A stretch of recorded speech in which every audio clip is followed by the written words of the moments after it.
Why don't cruise ships fall over? Taking this picture as a good example, we can see there's all that height above the water, there's not much below. So what's keeping that ship upright? Let's have a look at a diagram and start to understand why.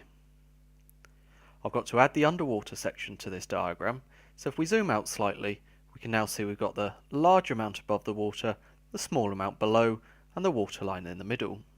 So what forces are actually acting on the ship?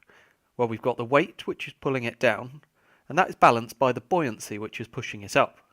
Of course, if the weight is greater than the buoyancy, the ship would sink, and if the buoyancy is greater than the weight, the ship would continue to move upwards. With the buoyancy and weight in balance, of course, the ship is floating. But to work out why the ship doesn't tip over, we need to think about where exactly these forces are acting.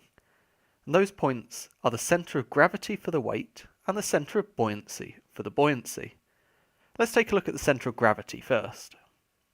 In this diagram, I've just added a few colours for different areas of the ship. We're going to be looking for the centre of gravity. Of course, if everything in the ship weighed exactly the same, the centre of gravity would be slap bang in the middle. Looking at the picture, however, we can see the engines, machinery, fuel, stores, all that sort of thing weighs an awful lot more than the cabins and passenger spaces, stuff like theatres, which are mainly just air.